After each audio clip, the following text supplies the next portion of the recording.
How's it going, everybody? Day 15 of the impeachment trial of our Vice President Sara Duterte. Let's get into it. Okay, so before the impeachment trial started, there was a lot of back and forth between the prosecution and the defense in regards to the documents that they will use. The defense wanted to use a specific, set of documents. The prosecution wanted to use a specific, group of document.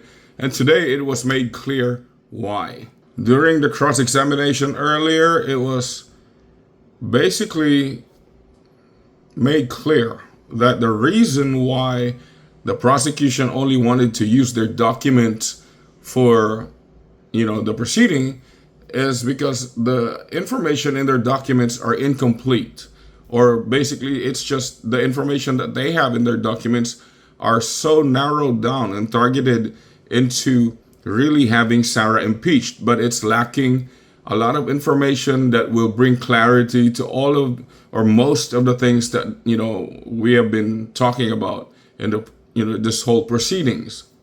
So kanina, ito na nga, the defense used their own documents for the cross-examination, and as you could, as you've seen, Attorney Kapunan started panicking and made objections at every turn, because in the defense's documents, it's so detailed and everything was there. It's like turning on a flashlight in the dark. Everything was just right there, exposed in bright light. So what was discussed? The difference between intelligence or a natural office of the vice president function. Ang lumalabas nito, when Attorney Ferrer did the cross, lahat ng nakalist sa documents that were submitted by the OVP are actually directly under intelligence work, which is funded by confidential fund. I'm talking from the first quarter to the third quarter of 2023. Everything that the OVP submitted in their documents are all directly under intelligence work. So meaning, tama yung sinabi natin kahapon na yung naka-enumerate na medicine, libreng sakay, hindi yun ang pinagkagastusan ng pera. Ang pinagkagastos, yun yung basically success report na. Ang pinagkagastusan ng pera is yung surveillance na ginawa nila, purchasing of information na ginawa nila para malaman kung safe ba na pumunta doon ng OVP, safe ba kung magpapadala ng gamot doon ng OVP, di ba ma-ambush ng mga rebelde. And today, during the cross-examination, Attorney Ferrer made it clear, and yung witness mismo said na yes po, everything that's listed here are under the intelligence work po. It's accepted by the joint circular. And then Attorney Ferrer was like, but kahapon sabi mo, it's not allowed. Hindi siya under sa nagko-conflict yung statements ni witness eh. This is when Kapunan started panicking kasi nga Attorney Ferrer is pointing out the conflicts, right, from yesterday's statement to today's statement, just because of the two different documents that they're using.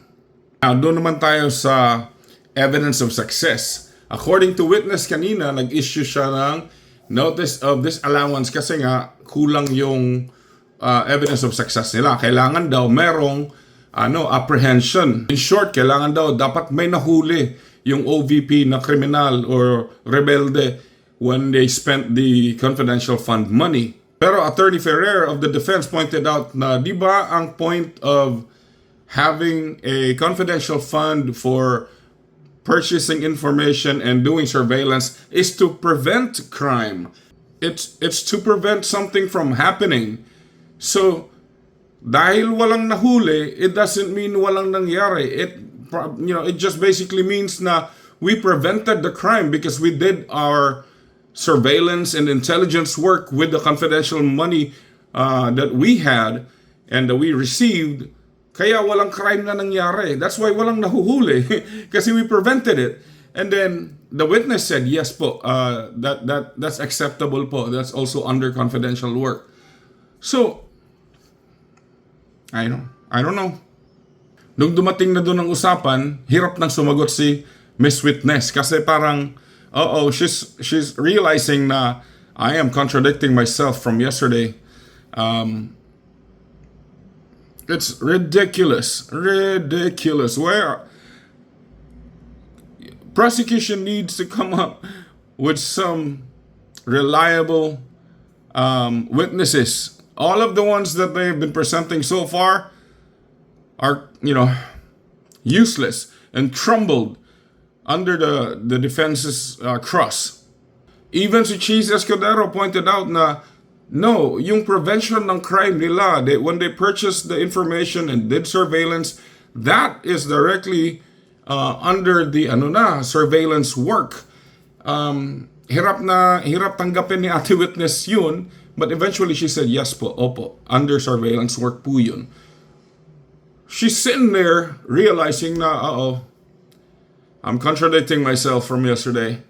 Ito pa malala. Nung tinanong ni Cheese Escudero na, is it indicated in the joint circular that there should be apprehension? Dapat may nahuhuli pag gumamit tayo ng confidential fund. Nakalagay ba yan sa regulation ng joint circle? The answer is no. Yung kay Miss Witness was just her own interpretation ng joint circular. It's not written in the joint circular regulation na dapat may nahuhuli pag gumastos kayo ng confidential fund. Interpretation lang ni Ate Witness yun. So basically, this is all just about personal interpretation issue. The OVP thinks they're submitting the right documents and they're giving everything. Pero because si Ate Witness thinks na, hindi, kasi walang nahuhuli. Kahit hindi naman nakalagay sa regulation ng joint circular, she issued a notice of disallowance kasi ang interpretation niya is different. Pero when she was asked, how do you do your investigation, she would always answer, our investigation is always based on documents po. Document-based investigation po kami. Okay, but in your joint circular document, it's not stated there that it's one of the regulation na dapat may nahuli pag gumastos ng confidential fund. So which document are you talking about when you say you're following a document to do your investigation? Because clearly, you're doing your own interpretation of it. So kahit si Ate Witness mismo, hindi niya fina-follow yung document na sinasabi niyang that's where they base their investigation, because she basically is doing it based on her own interpretation, and then she issues notice of disallowance. So palalim na ng palalim yung hukay ni Ate Witness. Ito pa. There were no examples or annexes or guide as to what report should be submitted for the third quarter, by the OVP. Ito pa. It is not indicated in the joint circular to issue a notice of disallowance if there is a violation of 16.1.1. Ang sagot ni Ate Witness, no po.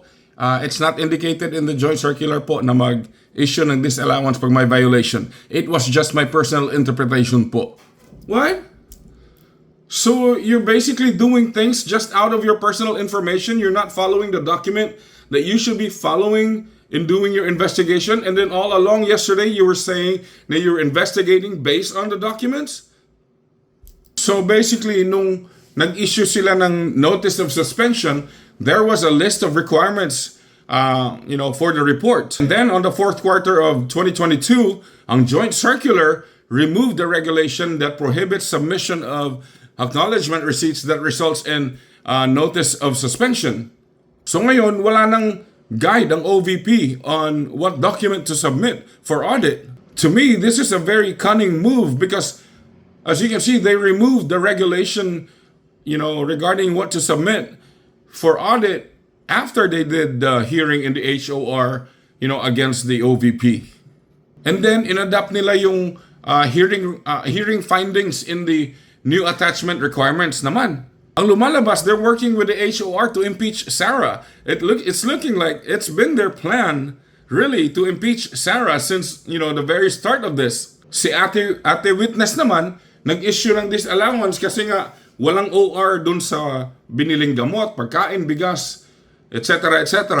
Pero nung tinanong siya ni defense sa cross, ang sagot niya naman is, wala pong nakalagay na regulation sa joint circular na dapat may OR yung mga binili. Basically, personal interpretation niya lang yun. Na dapat may OR kayo. Naggagaling-galingan lang si ate. Now, when it comes to dun sa surveillance naman, surveillance work, si Kapunan was trying to paint a picture na yung surveillance was part of the security detail of Vice President Sara Duterte. But Jesus Escudero, really good, pointed out that no, that's different.